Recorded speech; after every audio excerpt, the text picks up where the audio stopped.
Lavinia Fisher, supposedly America's first female serial killer. Her story has been told countless times during ghost tours in Charleston, South Carolina.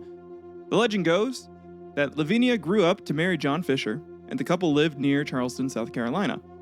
The pair made their living operating a hotel called the 6 Mile Wayfarer House, which they managed in the early 1800s. Mysteriously, men who were visiting Charleston began to disappear. As more and more reports were filed with the authorities regarding these missing men, it was determined that they were last seen at the 6 Mile Wayfarer House, which was called such because it was 6 miles outside of Charleston. Though the local authorities began an investigation, there was no evidence that the Fishers were involved. This, coupled with their popularity in the town, led to the investigation being dropped. Lavinia was a beautiful and charming woman, adding to her popularity in the community and the hotel's business. However, it would later be learned that she utilized those characteristics to help her husband rob and kill many male travelers. And as more and more men went missing, the rumor mill began to do its work.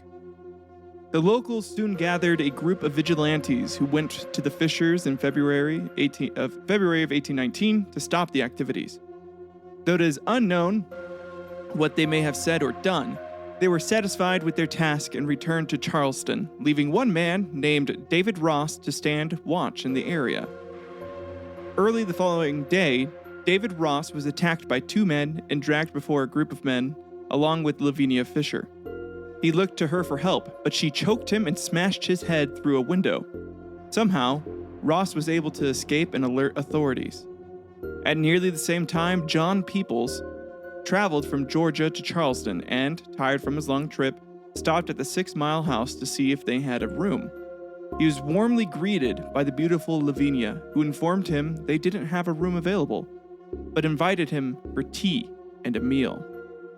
Her company was so pleasant that he ignored Lavinia's husband's odd glances at him and chatted with her, answering her every question.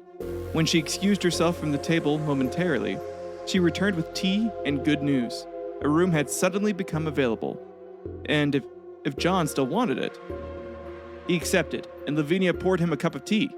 John didn't like tea but didn't want to seem impolite, so instead of refusing it or leaving it untouched, he poured it out when she wasn't looking. Afterward, she showed him to his room. He then began to wonder why she had asked him so many questions. Why was her husband staring at him all evening? Suddenly, he felt uncomfortable. With all the information he had provided and worried, he might become a target for robbery. Feeling safer in the chair by the door than in the bed, he dozed until a loud noise awakened him. Looking around, he realized that the bed he should have been sleeping in had disappeared into a deep hole beneath the floor. John quickly jumped out the window, got on his horse, and fled to authorities in Charleston. Police then arrested John and Lavinia Fisher, and 2 men they had been operating with. The 6 Mile Wayfarer House was thoroughly searched, and the grounds were dug up, filled with hidden passages. The sheriff reportedly found items that could be traced to dozens of travelers. A tea laced with an herb that could put someone to sleep for hours. A mechanism that could be triggered to open the floorboards beneath the bed. And in the basement, as many as 100 sets of remains. And on the morning of February 18th, 1820, the Fishers were taken from Charleston jail to be hanged on the gallows behind the building. John Fisher quietly prayed with the minister, whom he had asked to read a letter. Before a crowd of some 2,000 people, the letter insisted on his innocence and asked for mercy for those who had done him wrong in the judicial process. He then began to verbally plead his case before the crowd, but he asked for their forgiveness before being hanged. Lavinia did not go so quietly. She had requested to wear her wedding dress, and, refusing to walk to the gallows, had to be picked up and carried as she ranted and raved. Before the crowd, she screamed pointedly at the Charleston socialites, whom she blamed for encouraging a conviction. Before her executioners would tighten the noose around her neck, she yelled into the crowd, "Cease! I will have none of it!" If you have a message you want to send to hell, give it to me. I'll carry it. Then before they could finish the job, she jumped off the scaffold herself. Not quite reaching the ground, she dangled down into the crowd. Later, onlookers would say they had never seen such a wicked stare or chilling sneer as on the 28-year-old Lavinia's face. Quite the compelling tale, right? Well, what if I told you all of that, besides Lavinia's last words, was utter bullshit, including the charge of highway robbery? Today on Historical Quarrels, we're going to set the record straight and tell the real story of John and Lavinia Fisher, who weren't murderers or bandits. Instead, they were victims of government corruption, greedy uncles, and rotten-ass luck being born in the wrong era. So sit down and get your conspiracy caps on for today's Historical Quarrels.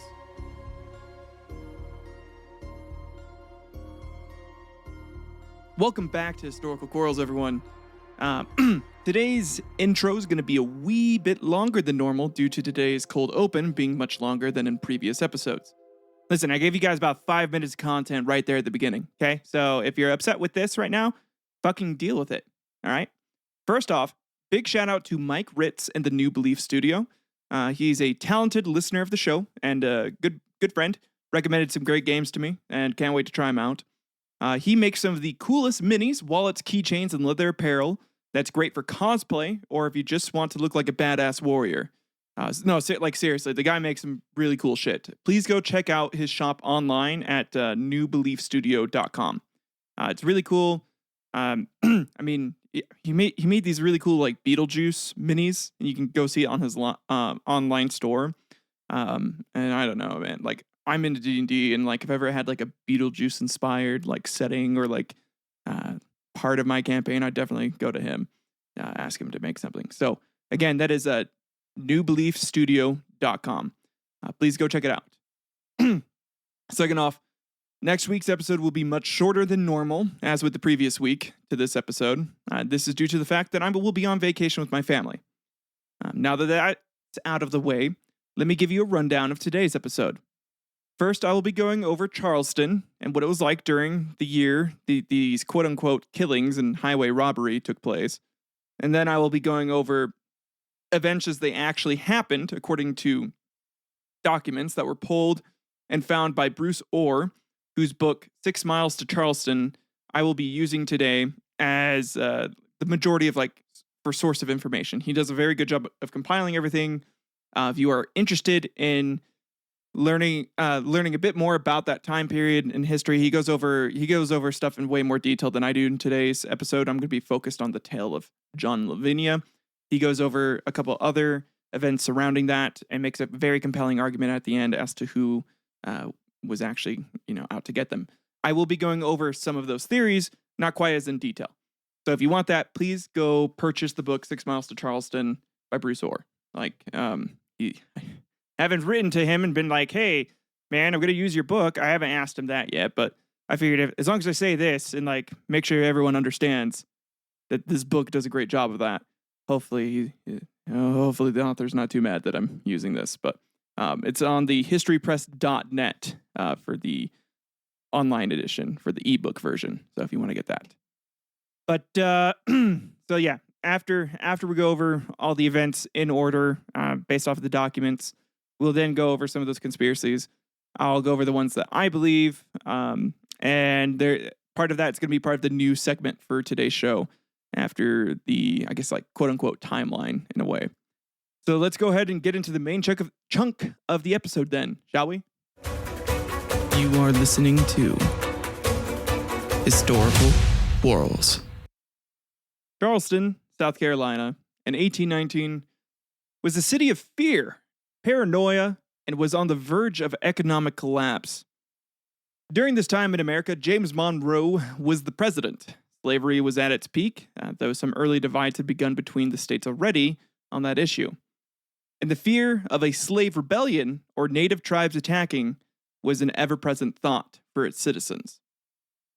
Not only that, but slavery had recently been declared an act of piracy on the high seas, and President Monroe had been allowed by Congress to send U.S. vessels to suppress the African slave trade, which really fucked over Charleston, as it was once one of the biggest slave markets in the country, and its slave population outnumbered the white population 3-1, with around 50,000 African slaves and 15,000 white people. Charleston had faced slave rebellions before, back in 1720 and in 1739, but in 1819, Charleston was again afraid of another uprising occurring, and in fact their fears were well-founded because in 1822, a highly organized and nearly complete slave uprising was uncovered, and its leader, Denmark Vesey, would die because of it. He had supposedly amassed around 10,000 fellow slaves to join him in this revolt, which would have been fucking awesome if he was able to do that, but kick some racist ass. But unfortunately, it's not how it worked out. And in addition to this, the United States was in its first ever economic depression, known as the Panic of 1819. This was caused by President Madison's superfluous spending during his last 2 years in office, 1815 and 1816, where he and Congress would allocate a majority of the U.S. budget for their international diplomatic trips.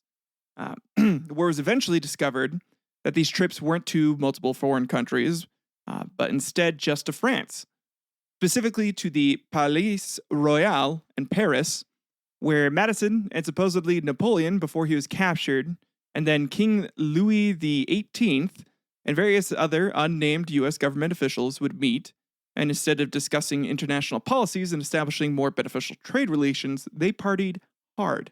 I'm talking drugs, whores, alcohol, the whole ordeal. What's odd is the fact that despite Congress and the president knowing this was a clear misuse of taxpayer funds, they still marked every expense, and those lists would be kept secret until 1950 when the White House released the documents detailing all of those expenses. Here is a list dated the 4th of January of 1815. This was the official diplomatic delegation expenses for Paris, France, 1815. Delegates, President James Madison, various U.S. Congress officials, King Louis XVIII. Location, Paris, France, mainly in the vicinity of Palais Royal. Currency was in francs. The expenses, number one, we had lodging at the Palais Royal vicinity. Accommodations for President Madison and officials was around 2,000 francs. Servants' quarters was about 500 francs. Transportation, the carriage rental for the duration of the stay was 300 francs. Horse care and stable fees was around 150. Then we had fine dining at renowned Parisian establishments with about 1,500 francs. Casual meals and snacks for the delegation and staff and whores, which was around 700 francs. Then we had entertainment and gifts. There were opera and theater tickets at the Palais Royal for 800 francs, which at that time, the Palais Royal would put on very sexually explicit shows. There were gifts for French prostitutes and hosts. It was around 1,000 francs. Private tours of the Louvre and Versailles, about 400 francs. Some communication expenses, postal services accumulated to about 100 francs. Courier services was about 200 francs. And then some miscellaneous. There was custom tailoring and fashion accessories to attend formal events, about around 600 francs. Translation services, about 300 francs. Donation to the local Parisian charities, 200 francs. Hush money to Priscilla for her not to mention President Madison's nightly routine, which included being cradled like an infant, being tied up and told he is a bad boy, having one of Congress be present during coitus and using a gavel to gently squish the president's testicles. Also during coitus, the president would have King Louis present in the room while he was also engaged in the act of coitus and hold hands. Sometimes the king would also ask an official from Congress to lightly tap his testicles with a gavel, but would request that while doing so, they would be reciting the Bill of Rights at him. President Madison sips loudly from his nightly glass of milk and asked to not have that mentioned as well. The president snores and is asked that not to be mentioned as well. Payment agreed by Priscilla was 2,000 francs. Emergency fund was about 500 francs for unforeseen expenses. The total estimated expense was around 11,450 francs, which, if you think about, that is a grievous misuse of government funds. And due to this and multiple trips very similar to this one, the economic boom that the U.S. had initially experienced at the end of the War of 1812 would be depleted and the country was left without a lot of options for trade as well, since by 1819, Europe had experienced the financial hardships caused by the Napoleonic Wars, which meant their demand from the US decreased significantly, because they also didn't have enough money, food, or anything, since, Napoleon kind of burnt everything to the fucking ground. On top of that, Charleston was a port town, and so another rising concern was piracy on the high seas. Captain Jack Sparrow was out there. He was messing with people.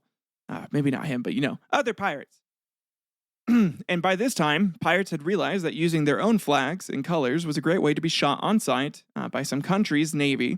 And so instead of being a bunch of dumbasses and literally painting a target on their backs, they would capture military vessels and use those to disguise themselves and steal a shit ton of money from ships exporting or importing goods. On top of that, they would also go into port every now and then and become land pirates and sack a town of its money. In addition to all of this, there was a fever epidemic sweeping its way across the South.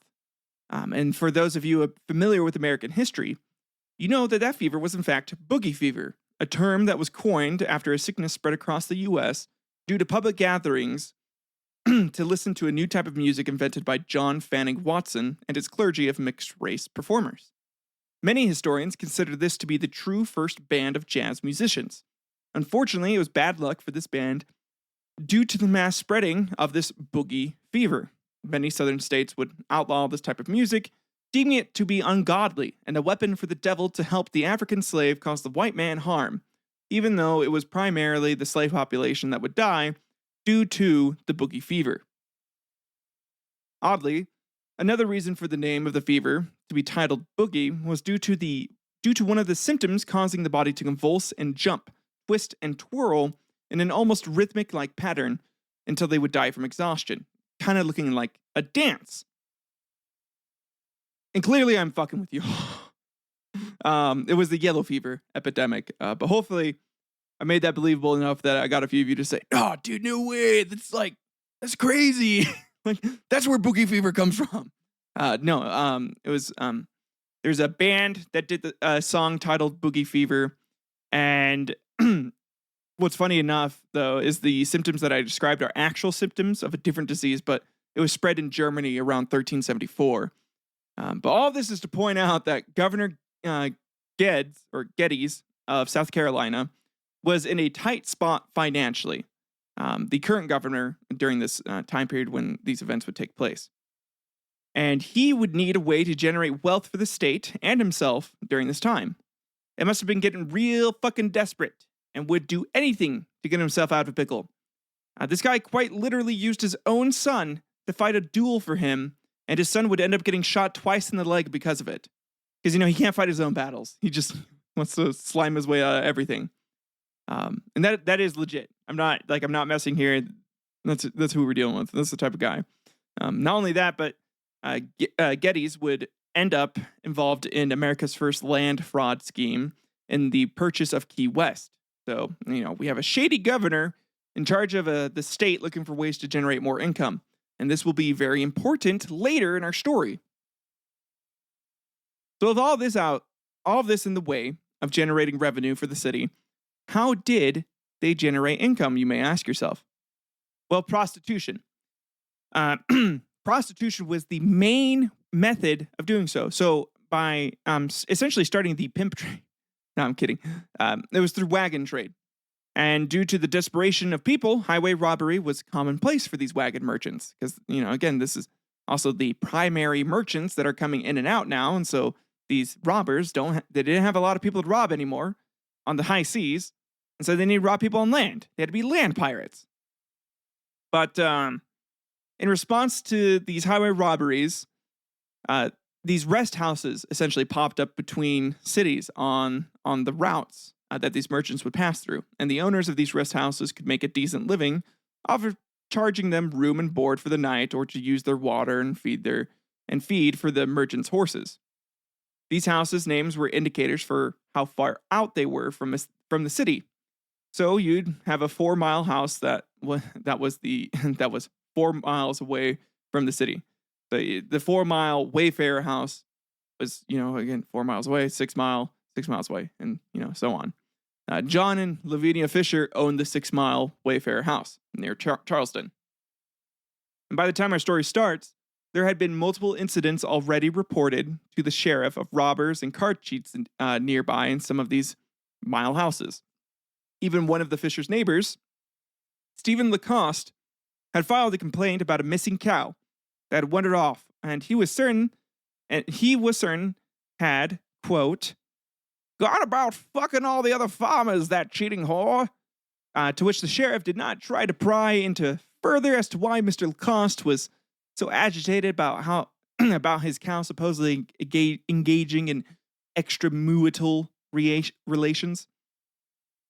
Obviously kidding, but he did file a complaint about a missing cow and suspected the highway robbers or some sort of highway robbery gang were in the area and had stolen it or killed his cow. And, like most rational people back then, when enough people had said something that was happening and believed it, they decided to dish out their own version of colonial justice, utilizing the ever-convenient lynch law to justify getting a mob together to go out and weed out the supposed gang of robbers. And for those of you who don't know the term, lynch law or lynching, it comes from Charles Lynch, who was known for stamping out loyalists to the crown during the Revolutionary War and dishing out justice without going through due process. And I'm sure that guy only ever punished actual traitors, and for sure never got it wrong and, just whipped and stole property from people that he just didn't like. 100% didn't do that. And, I forgot to mention, part of the law allowed people to seize property, which is important in this story, as we'll begin to see why and how John and Lavinia were targeted. So according to the rumor mill, not meal, man, I must be hungry.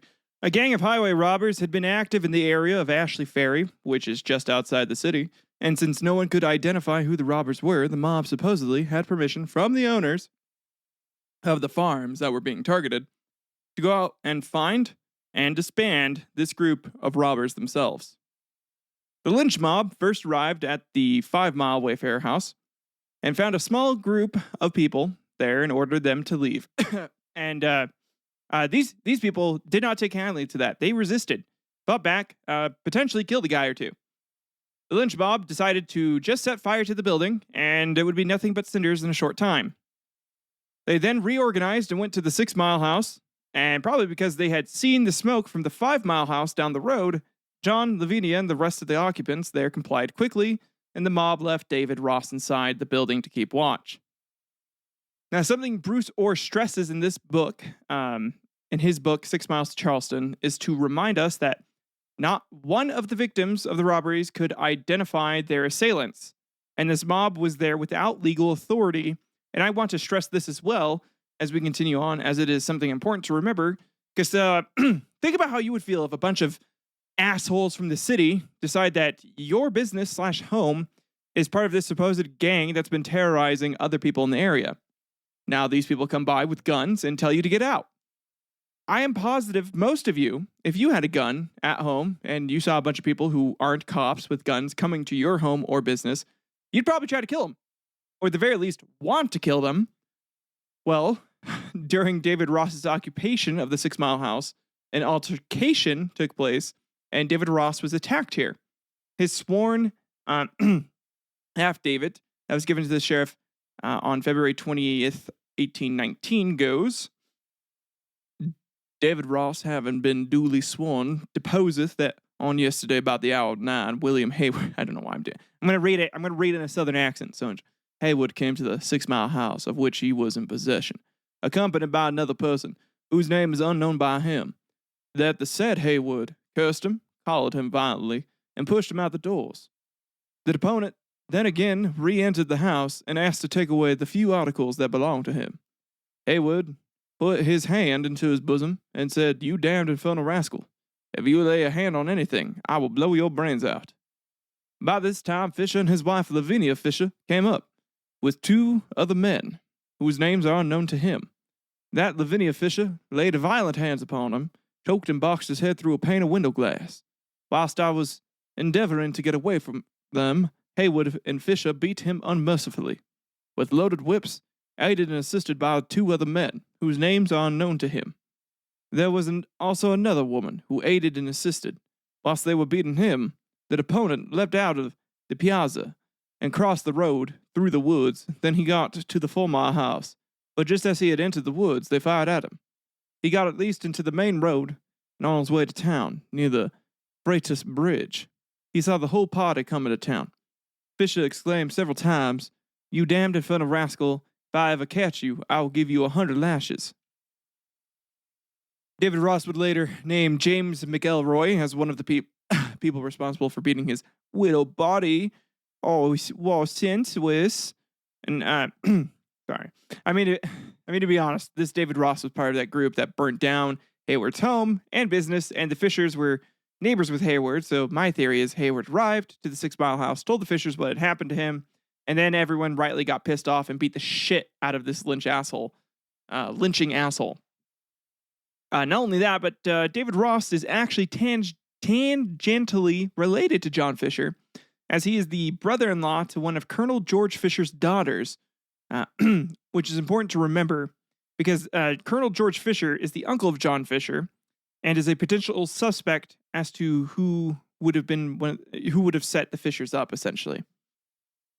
Well, reportedly, 2 hours after David Ross got his widow pee-pee stomped in, a merchant by the name of John Peebles decided to head out, and on his journey stopped by the 6-mile house with some young boy in his care, probably a young worker or his son. It isn't mentioned who the young boy was. And even after seeing the 5-mile house was burnt to a crisp, I guess this guy just thought to himself, I can chill out here and be safe and be totally fine. I'll be super fine here. For some reason. And this is when another incident occurred. John Peebles' affidavit states, John Peebles, being duly sworn, deposeth that on yesterday forenoon, the 19th, until about 11 o'clock, as he was returning home from town to his residence in the country, he stopped near the forks of the road about 6 miles from town to water his horses. That whilst his horses were watering, a man came out of the 6-mile house and told a boy who was with him that he must give him his bucket, as he wanted to water his horse. The boy refused to give him the bucket, saying he wanted it himself. He swore he would have it, and immediately 9 or 10 persons among them, and among them a tall, stout woman, came out of the same house to the place where he was armed with clubs, guns, and pistols, and immediately made a violent assault on him. Some of them beating him with sticks and with their guns, and several times they flashed their pistols at him. That the woman appeared to be the most active in beating him, cutting him over the head and eyes with a stick. That after a while they left him and re-entered the same house, and the deponent proceeded about 200 yards on the road, when 2 of the same men came up to him on horseback, and stopped his wagon, and said to him that they would kill him, both of them, presenting pistols to him, and snapped them at him and demanded of him his money. They then searched his pocket, and took out his pocketbook, which contained his money counting between $35 and $40, and then rode back towards the house from whence they came, the 6-mile house. The deponent then came back to Charleston. The deponent doth not know the names of those persons who hath so cruelly beat him and robbed him, but that he hath just cause to believe among them was William Haywood, John Fisher, and his wife Lavinia Fisher, Joseph Roberts, and John Andrews as well. So with that there, now 2 reports and a list of names for Sheriff Colonel Nathaniel Green Cleary to go after. And he set out with a fairly large group, and the occupants of the 6-mile house surrendered without a fight. They were armed to the teeth, though, so with about 12 muskets and a powder keg. That was probably only intended to be used on that mob if they were to show up again. So John and Lavinia Fisher and James McElroy, Seth Young, and Jane Howard were all loaded up and brought into custody. While searching the 6-mile house, the gang, led by the sheriff, found no hidden chambers, cellars, nor anything else like that, which contained countless corpses. Because that is a myth that was made up by Peter Nielsen, who is some Scottish dude who wrote up a penny dreadful telling the tale. And his only proof of evidence for what he states in his tale is, I was like totally there, bro. Like, I was fucking there, man. I saw the bodies. I don't know why I'm giving like a New Zealand accent, but because he's Scottish. I can't even like think right now. So like doing a Scottish accent's just not happening. But But it was very much like I was totally there, bro. Like, ugh, like, who's there, man? Fucking, don't question me. Not only that, but this guy wrote his book in 1830, which was 10 years after the actual events had taken place. Well, at least the executions. What the gang did find was a scared cow who looked a little bruised and reportedly would moo and shake violently as if trying to escape when Stephen Lacoste came to take it back home. Stephen, in a sworn statement, would say, "Now, gentlemen, I must thank ye on account of having returned my dear sweet Bessie to me.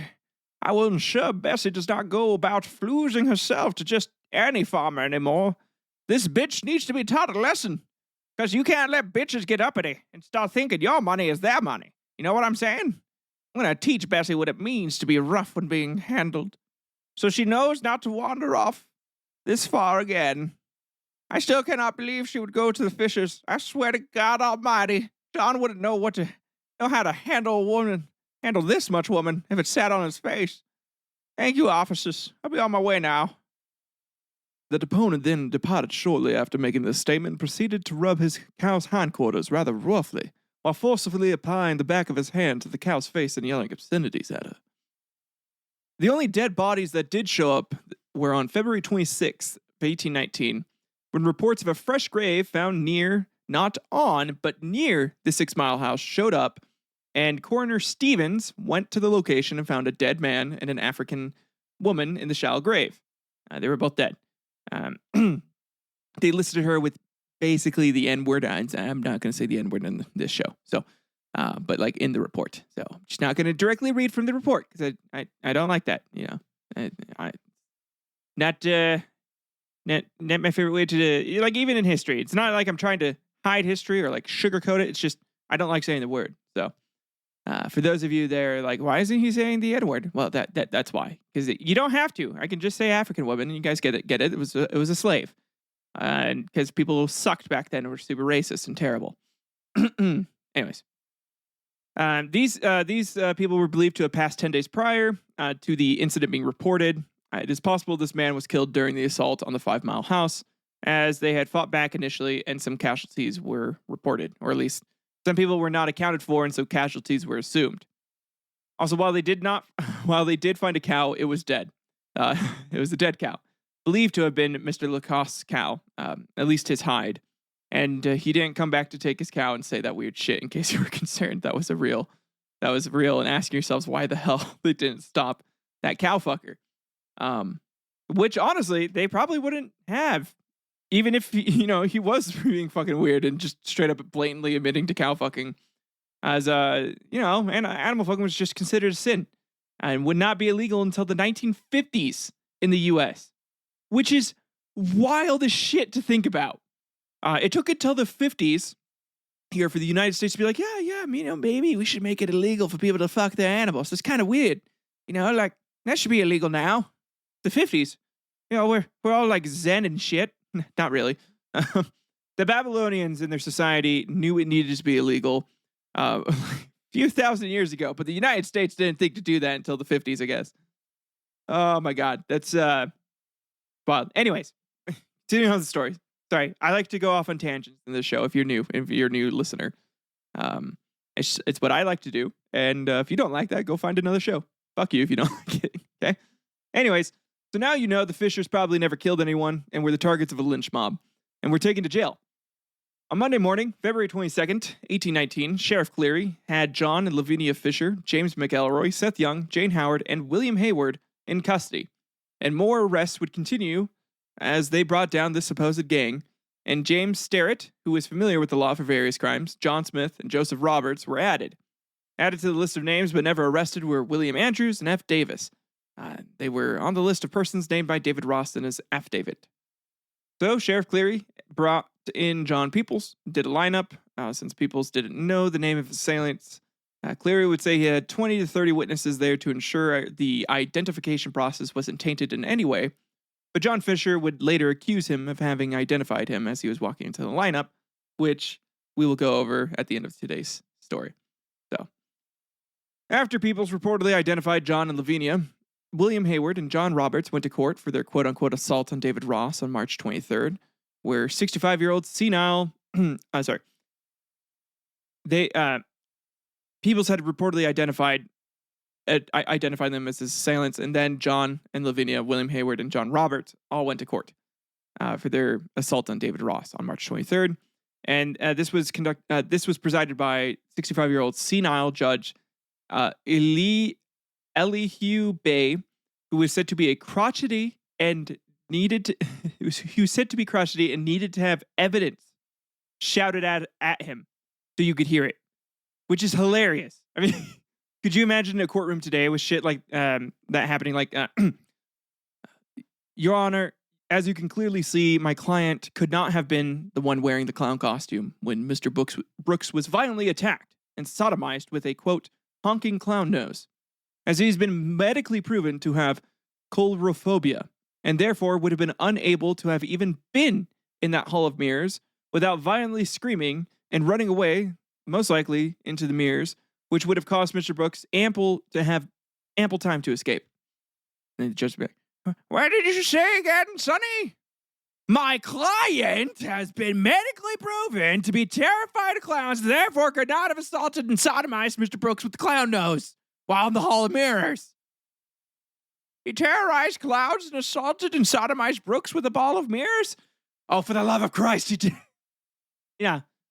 So that judge would be the one deciding their fates. So that sucked big time. This hearing was to determine if there was enough cause to detain these 4 suspects out of the 12 people that had been listed out. There are some names that I didn't include in David Ross's list, but the rest of them all just get away scot-free, basically. Like, they never get arrested. And it doesn't matter because they never wanted to arrest them. They just wanted to get rid of these guys. So, it's, it's again, crazy, weird, and how, out of the 12, 3 of these people are property owners. Lavinia, I guess, technically doesn't own the property, but John and Hayward own the land, and land that, some property that Governor Geddes would have maybe liked to show off to President Monroe during his visit to Charleston that same year for a potential naval base. That would have made the state a shit ton of money, which it needed desperately at the time, which more on that later. They'll be part of the conspiracy section. So these 4 would be detained and bond was set. So Roberts and Haywood posted their bond, and John and Lavinia would return to jail, as they more than likely couldn't afford to pay it because they weren't highway robbers and didn't have that money. Hayward, I don't know, probably just had enough money. Also was involved in other crimes. So, but also didn't know the Fishers all that well, just kind of in the neighbor sense, much like how I don't know most of my neighbors. Like, I have said hi to maybe 2 of them twice, and I've lived here for like 2 years. And I have like 5-10 neighbors, like all along, because I live in a townhome, so there's just a bunch of us all next to each other, and none of us talk to each other. It's great, love it. Anyways, Hayward just kind of knew them in that sort of neighborly sense. But Joseph Roberts would be rearrested and returned to jail soon after for threatening the life of a local butcher, where supposedly the rest of Lacosse's cow would be found, which is hilarious because this cow keeps popping up in this story. Like, the fucking cow, man. I started like counting how many times the cow was brought up in the book, and I think it was like a total of like 20 something. Like it like page. It was like page 5, and then like periodically would show up until like page 70, which it's amazing. I don't know, this cow was that integral to the story, I guess. Anyways, this guy was threatening that local butcher. Hayward would not return to the first trial, and so it'd only be John and Lavinia Fisher at court on May 10th of 1819, which is what would lead people to the misconception that they acted alone in the crimes, and there weren't other people involved in their crimes. The court document lists out the jurors for the trial as Foreman William Hart, Luke Bowes, William Whelan, David Murray, J.S. Packer, William Owens, I. Just Peel, William Matthews, James Fogarty, Joseph Tyler, William Brisbane, Caleb Walker, Peter Galliard, John Davis, and John Wilson. What is interesting is the fact that John Wilson was the state engineer, which is something that Bruce Orr also points out in his book, 6 Miles to Charleston. I will keep referencing that again because I don't want people to think that like I was the one who did all this investigative research. I mean I found someone who did it, and now I'm just trying to because I agree with it, and I looked up the sources. I looked up quite a few of the sources, and they seem to be legit. So this guy did a good job. And, when he brings out all the documents and has all the documents, it makes it easy to be like, okay, well, this is what happened. So I'm just retelling the story here. And I'm trying to make it entertaining in my own way. I'm doing the show my way, but just using that information, compiling it a little different. Anyways, he indicates this would be unusual for a state engineer engaged in these negotiations to have time to be a juror unless it somehow pertained to his work.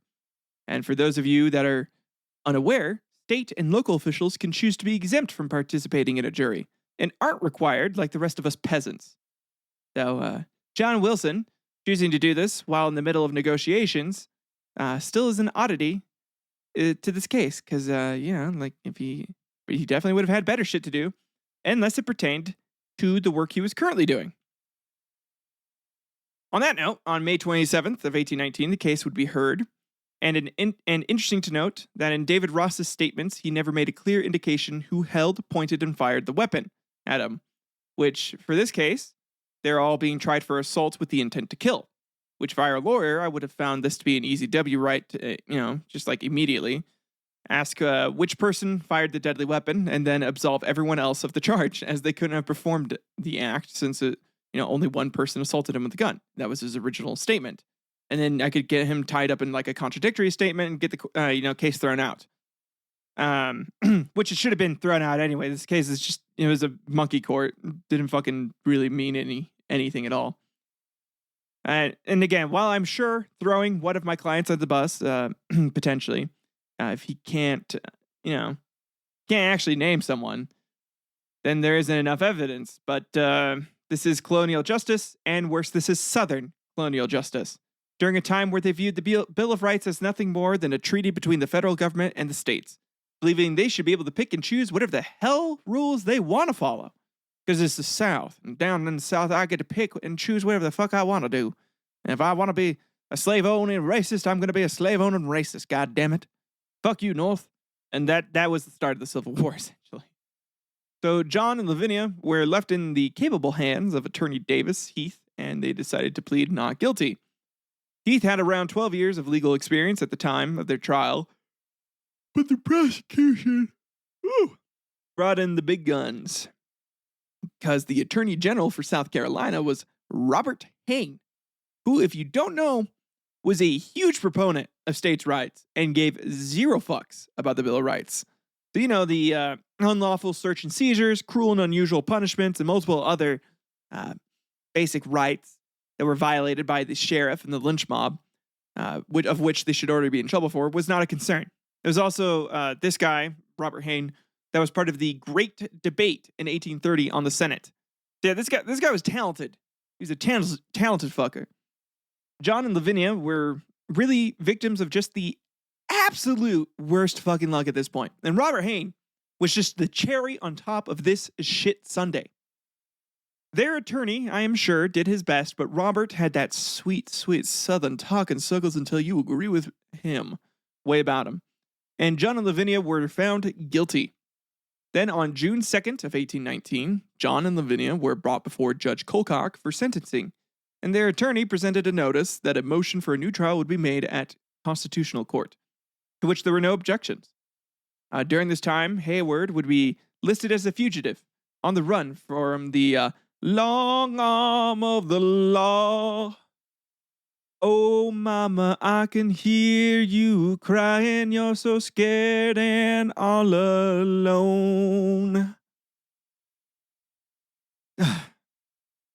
Sorry, but Hayward was in fact a renegade at this point. And every time I hear that word and think about it, the sticks just play in my head. And the voices, stop. Anyways, Hayward would later be found and drugged back to jail by July 3rd, 1819. So, he had a few months free. Man probably should have left the country, if I'm being honest. Hayward would actually try to help out the Fishers by denying any indication they were in a gang, in a letter he wrote to the City Gazette stating, As to Fisher having any further correspondence with me than dealing in my store, I deny. But as the stranger, what he bought, he paid for. Indicating that Hayward was the inn/store owner of the 5 Mile House and Fisher was just occasionally a customer. Nothing more nefarious than that. So Hayward would be charged leaving leaving now 3 out of the 12 people in this gang, and no one else charged with these crimes against David Ross. So, that's cool. Clearly, they were out for justice. While in prison, John and Lavinia Fisher and Joseph Roberts would make a horrendous mistake that would cost John and Lavinia Fisher their lives, probably. Well, who knows? They probably would have been executed either way. Anyways, on Monday night, September 13th, 1819, John and Joseph Roberts would escape from prison. They would attempt to rescue Lavinia and were forming a plan to do so, as at this point, they believed escape necessary, as they knew they were being set up. Governor Geddes issues a $500 reward for the apprehension of John Fisher on September 15th, 1819. And only John Fisher, not Joseph Roberts. There's no reward money for him. In the statement, it lists him out, so you could probably assume, like, okay, if you get John Fisher, you're going to have to, you'll be bringing John Roberts with you, but he only cared about getting John Fisher. So as long as John Fisher was brought back, you got that $500 reward. Fuck the other guy, apparently. But not Joseph Roberts, the guy who was seen threatening a butcher in addition to all the other charges against him. Nope, just John Fisher, the guy who had a claim to own some prime real estate that would have been great for, a naval base that you wanted to show off to Monroe. Whatever. Again, we'll get into that later. Eventually, John and John Fisher and Roberts were found with some gold and money they had been planning to use as a bribe to bribe a warden to allow Lavinia to escape, and they were tossed back into jail. And on January 17th, 1820, John and Lavinia would go to the Constitutional Court and were convicted of highway robbery and received a much harsher punishment. After a motion for a new trial had been rejected, the Fishers were condemned to be hanged. And if you guys remember, this court was for sentencing. Bruce Orr points out that their charges at this point were changed from assault with intent to murder against David Ross to now highway robbery against John Peoples. So they were tried and convicted for one crime, and on sentencing day, they were sentenced to die for a crime they never went to court for, which is insane to think about. In today's world, they would never have been charged with the crime to begin with, and at most would have had to, maybe pay a fine for stealing a cow or just, helping steal a cow. Even if they did that, and they probably only helped to steal the cow because they knew Stephen Lacoste was totally fucking its poor brains out. Sorry, not sorry, but let's go ahead and get hashtag kill all cow fuckers trending on Twitter or X or wherever the fuck it's called now. So I know there was a lot of fucks in a row, and I kept saying it right there again. But yeah, I know. You guys know what I'm about. They were especially by this point, they were sentenced originally to be hanged on February 4th, 1820, but were granted a slight reprieve by Governor John Geddes, who allowed them some time to make peace with God, and had their executions pushed back to February 18th. A whole 2 weeks. Good for them, I guess. During this time, Lavinia and John were visited by numerous clergy, mostly one by the name of Reverend Dr. Richard Furman, whom John would become quite close to. Lavinia was much more concerned about her life rather than her soul, and convinced herself that she would receive a pardon by the governor, because during this time, hanging a quote-unquote white woman just didn't happen. Now, you might be asking yourselves, why would the governor allow a reprieve for them if he just wanted them out of the picture? Well, Bruce Orr lists a couple of reasons. Reason one, the original... Anyways, Hayward would later be found and drugged back to jail by July 3rd, 1819. So, he had a few months free. Man probably should have left the country, if I'm being honest. Hayward would actually try to help out the Fishers by denying any indication they were in a gang, in a letter he wrote to the City Gazette stating, "As to Fisher having any further correspondence with me than dealing in my store, I deny. But as the stranger, what he bought, he paid for." Indicating that Hayward was the inn/store owner of the 5 Mile House and Fisher was just occasionally a customer. Nothing more nefarious than that.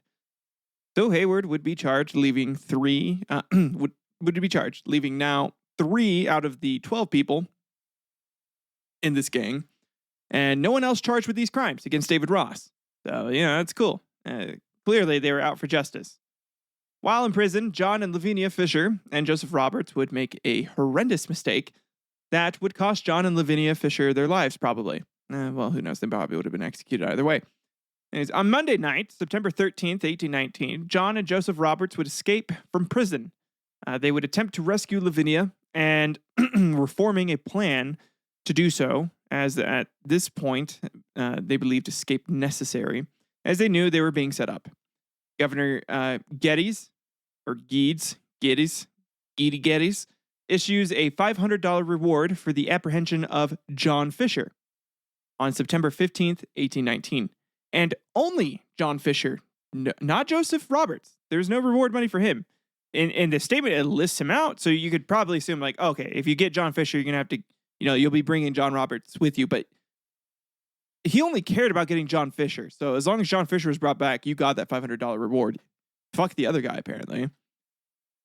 But not Joseph Roberts, the guy who was seen threatening a butcher in addition to all the other charges against him. Nope, just John Fisher, the guy who had a claim to own some prime real estate that would have been great for, a naval base that you wanted to show off to Monroe.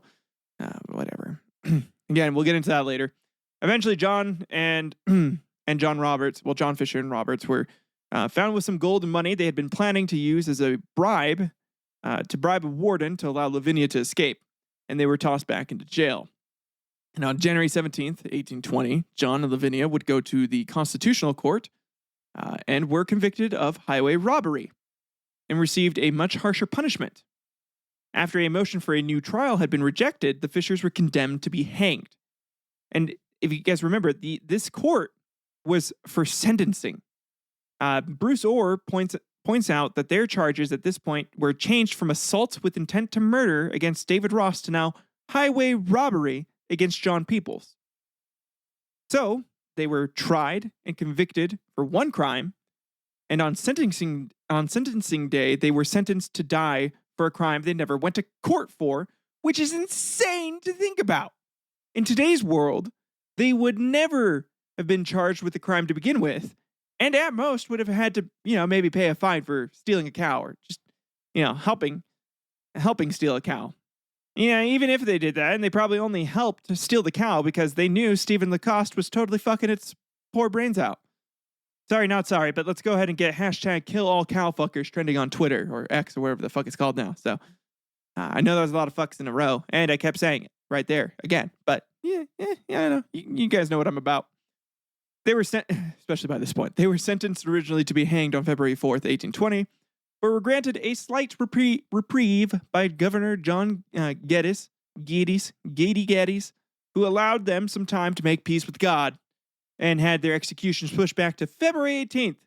A whole 2 weeks. Good for them, I guess. During this time, Lavinia and John were visited by numerous clergy, mostly one by the name of Reverend Dr. Richard Furman, whom John would become quite close to. Lavinia was much more concerned about her life rather than her soul, and convinced herself that she would receive a pardon by the governor, because during this time, hanging a quote-unquote white woman just didn't happen. Now, you might be asking yourselves, why would the governor allow a reprieve for them if he just wanted them out of the picture? Well, Bruce Orr lists a couple of reasons. Reason 1, the original execution date fell during race week, and it is possible that the governor was more concerned about having people deterred from spending money on the games and events in the city and being distracted by going to good old hanging. So he's like, listen, hanging brings in some revenue, but not enough revenue to compensate losing the revenue from the races. So if we push it back a little bit, they'll be spending money on the race games, get a little more time to get some more money, and then come back again for the hanging and spend more money, because he was more concerned about money. Reason 2, there was a pamphlet from the time that indicated a man had confessed to the crimes that John and Lavinia Fisher were sentenced for, and was already brought before the magistrate, and in his confession knew the exact times when the crimes took place and the exact place where the crimes happened. So he knew some details too that he wouldn't have even gotten from like newspapers at the time, which is crazy. So there was hope that the Fishers might be exonerated, and Nathaniel Coverley had printed that in a pamphlet that caught the public's attention, so now the public knew. So the governor might have felt like a little forced to. Lavinia also got a lot of support from the fashionable ladies of Charleston. That is their name. That is the group name. With them stating that they felt that the execution of a white female, because it's the South and they are racist fucks during this time and don't really give a crap about, African American women. Anyways, they thought that this would be a reflection on all women. Well, white women. Basically saying if you hang one white woman, what's to stop y'all from killing the rest of us? And they petitioned the governor about this because they didn't want to hang either. So now we have this entirely different picture than what the tale that I told at the beginning of Lavinia Fisher had us believe. Originally, where they were, they're kind of liked by the town, and then eventually these evil people were just despised. Instead, we see that these are two regular people who had many public supporters, but not enough supporters in high enough places in the government, it seems. Because it didn't matter in the end. Also, the reprieve granted by the confession wouldn't last because the guy that had confessed was re-examined, which usually in the re-examination usually involves torture and being stretched and beaten, especially in Charleston. They had like this little they cuff you to the ceiling and you get cuffed to the floor and you essentially be like suspended in air, and they crank it and stretch you until you couldn't stretch any further, and then beat you with sticks. Which I wonder if someone was told to, quote, beat the real truth out of him. But, someone who didn't want their plans getting fucked up, like the governor or, like the sheriff or someone. So on February 18th of 1820, the Charleston Courier would publish this statement. Execution. The awful sentence of law is this day to be carried into effect upon John Fisher and Lavinia, his wife, who was sentenced to death at the late sitting of the Constitutional Court for the crime of highway robbery. We understand they are to meet the fate without the lines on Meeting Street Road between the hours of 12 and 4 o'clock. The appointed day has arrived, the moment soon to come, which will finish my earthly career, and it behooves me for the last time to address you and the reverend gentlemen associated in your pious care. For your exertions in explaining the mystery of our holy religion and the merits of our dear Redeemer, for pious sympathy and benevolent regards as concerns our immortal souls, except, sir, for yourself, and them, the last benediction of the unfortunate. God, in his infinite mercy, reward you all. In a few moments, and the world, to me, shall have passed away, before the throne of the eternal majesty of heaven I must stand. Shall then, at this dreadful hour, my convulsed, agitated lips still proclaim a falsehood? No. Then, by that awful majesty, I swear I am innocent. May the Redeemer of the world plead for those who have sworn away my life. To the unfortunate, the voice of condolence is sweet. The language of commiseration is delightful. The feelings I have experienced in the society of Mr. Blank, a stranger. He rejected not our prayer, unknown. He shut not his ear to our supplication. He has alleviated our sorrows. May God bless him. He has wept with us. May angels rejoice with him at a throne of glory. Enclosed, sir, is a key that secretes my little all. Give it him, and say for me, as he deserted me not while living, I hope he will discharge my last request. Now my property is to be disposed of. He will find explained in a paper within my trunk, to which is attached a schedule of the whole. I only wish him to see it removed to a place of safety. Until to whom it is given shall call for it. The hour is come. Farewell, sir. Farewell, John Fisher. The receiver of the gift is believed to have been Richard Furman, by the way. And what a letter, right? Yeah, basically him being like, listen, I'm innocent. And eventually there's another letter that will state and call out the sheriff for declaring, for essentially stating his name as he was walking down for the identification process to like point him out, and blaming him for getting killed. And yeah. Anyways, after this, they were both hanged and pronounced dead. John Fisher was only 29 years old. Lavinia was 28. They both could have had so much more life ahead of them and were cheated of it. William Hayward would be hanged a few days later. So out of the 12 people in this gang, only 3 would be hanged for the crime. And they were the only people. The appointed day has arrived, the moment soon to come, which will finish my earthly career, and it behoves me, for the last time, to address you and the reverend gentlemen associated in your pious care. For your exertions in explaining the mystery of our holy religion and the merits of our dear Redeemer, for pious sympathy and benevolent regards as concerns our immortal souls, except, sir, for yourself, and them, the last benediction of the unfortunate. God, in his infinite mercy, reward you all. In a few moments, and the world, to me, shall have passed away, before the throne of the eternal majesty of heaven I must stand. Shall then, at this dreadful hour, my convulsed, agitated lips still proclaim a falsehood? No. Then, by that awful majesty, I swear I am innocent. May the Redeemer of the world plead for those who have sworn away my life. To the unfortunate. Historic conspiracies.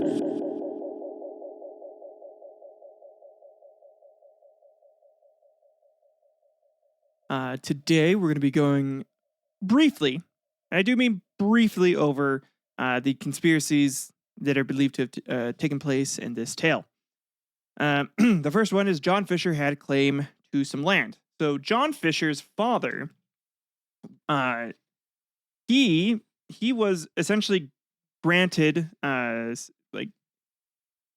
he was going to be awarded some money from William Hayward's father, or I guess ancestor as well, who owned the land plotted by the 5 Mile to 6 Mile house.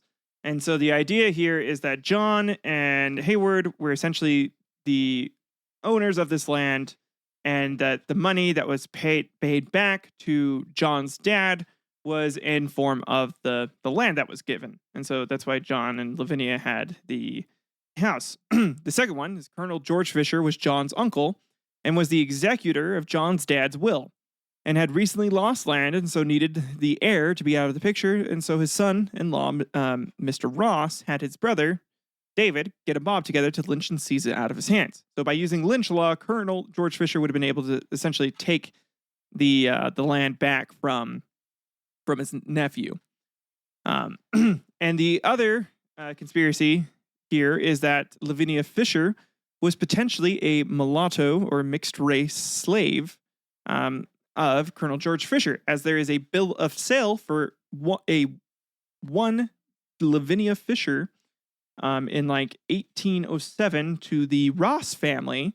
So the idea here is that that John essentially went and stole the slave, and wasn't supposed to marry her, but married her essentially, and which is why the governor was cool with hanging a quote unquote white woman, and white people might have been chill with it.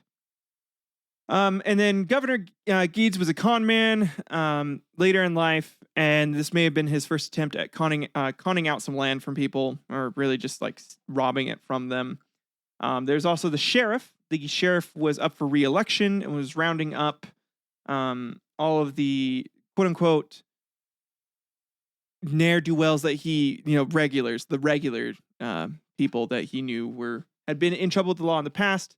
John had a run-in, but was pardoned by the governor before, a separate governor. And then the rest of them all had various crimes that they'd committed in the past, but nothing like murder. A couple of them had done like robbery and like attempted to beat people before, but nothing crazy.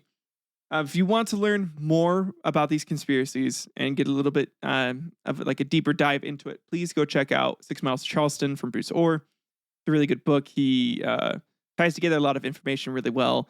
I've already been telling this story for about over an hour now at this point, and it is late for me. So I'm going to close out this historic conspiracy segment. It's kind of like a top 5 conspiracies about this story, sort of idea that I want to do. If you like this segment, let me know. It's something that I'm thinking about like adding to future historical quarrels, where it's like, okay, what are some conspiracies about this tale? What is what do some people think happened, or what are some the dark secrets essentially going on? And it's just interesting. And then tying it back to like reality and doing something like this with like investigative journalism, like Bruce Orr did, would be cool. I'd like to do that more. And so I'm planning on making the show a little better. So we're gonna come out of this segment now, go into my kind of end bit / rambling bit. So if you guys don't like that, you don't have to stick around. Thank you for listening. If you liked what I did today, please like, subscribe, leave a review on Apple, Spotify, wherever you get the podcasts. Let me know how I'm doing, and let me know how I can improve. I always love to improve. So, but for those who aren't sticking around, it's good. Thank you for listening. Yeah, I'll see you in the next episode. For those sticking around, I'm just gonna be talking about life and plans. So that's the end here. Sorry, I know that historic conspiracies bit is a little rushed. I'm still kind of trying to work out the kinks. I want it to be like a short segment, like not too long, more of like a 2-3 minute thing where I just like list out some conspiracies, try to give as brief summary about them as possible, like while providing enough information to make it like interesting, like a little taste of the conspiracies there. Just an idea that I'm working on. I'll workshop it some more too. Get it a little better for you listeners. Now for real though, thank you guys for listening. Thank you guys for being such great supporters of the show, for sharing it with as many people as you have. And for the show growing, it's been really cool to watch. I know it's a slow process. It's a slow but steady process that I'm sure will happen over time. But I don't know, it's just been cool. I hope this episode was good, that you enjoyed the way I did this information. I spent quite a bit of time this week trying to like type out everything. And I know I used the book a lot for the information, but like he had already gathered up everything. So it's just like, shit, well, he has everything gathered up. I don't have to go and pull the documents myself just in case he missed something. At least I trusted this guy enough. So, I mean, if you guys know more about this, or like know more about the author and like how trustworthy or not trustworthy they are, let me know, because that'd be good. Hopefully I didn't just like spew a bunch of bullshit this whole time. Pretty sure I didn't. Just because, again, like the papers really were from Charleston, South Carolina. Like you can go verify like where they're from and make sure like it's a real document at the very least. But to pull it and to read it, you have to either go there or like request it from like this library in Charleston, which I did not want to do. I didn't want to have to fly all the way to Charleston, try and get all the documents gathered by this guy, which there's a parcel in this library that has all the documents that he gathered. And he's like the only one to do it. So I am of the mind to think that this is legit. So if in case you all want to argue and dispute it, you can go look it up yourself. But John and Lavinia did not murder anyone, essentially. So sorry if you guys thought this was gonna be more of like a true. Well, it was a true crime. It was they got set up, man. They got set up and fucked over. Like 2 people were murdered for money, I'm pretty sure. Oh, and the reason why Colonel George Fisher needed the money is because he lost some land to Native American tribes attacking and taking that land back over, and the government wouldn't refund him for it. So he's like, well, where can I go get where else can I go get money? Oh, that's right. My brother had some land that was given to him, and my nephew owns it. I can just go kill my nephew because fuck that guy. Fucking slave stealing bitch. Basically, is the idea that like Uncle George Fisher, Colonel, that Colonel asshole was a bit of a dick. So I don't know. If you guys have more information or more thoughts on it, let me know. What do you guys think?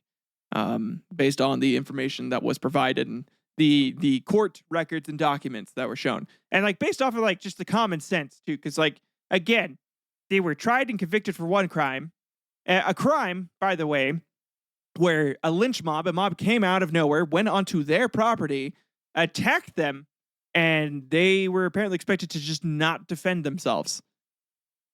Like, how fucked is that? How fucked, man? So there's that. But I don't know. Whatever you guys' thoughts are, if you guys know, if you know a little more, I've heard of the Charleston ghost tours and the tales about Lavinia. They sound cool, but I mean, if anything, she's haunting people because like they've been telling a story of her using oleander, flowers to kill people, and like say she was a murderer for the past 190 years after a case where she was probably very clearly innocent, and more than probably, she, at least to me, was very clearly innocent, and now has been deemed America's first female serial killer. How fucked is that? She didn't even kill anyone. She's the first female serial killer. So she was not the first woman hanged either. That would be some lady back in the 1700s. And there've been, other incidents of women being killed by colonial justice as well. And then there's also the Salem witch trials and a bunch of other bullshit that's happened to women. So, Lavinia was not the first to be targeted and hated on, like many people claim. There's other women throughout history in America that were targeted. As far as that goes, though, the show has been a lot of. Sorry, I know that historic conspiracies bit is a little rushed. I'm still kind of trying to work out the kinks. I want it to be like a short segment, like not too long, more of like a 2-3 minute thing where I just like list out some conspiracies, try to give as brief summary about them as possible, like while providing enough information to make it like interesting, like a little test of the conspiracies there. Just an idea that I'm working on. I'll workshop it some more too, get it a little better for you listeners.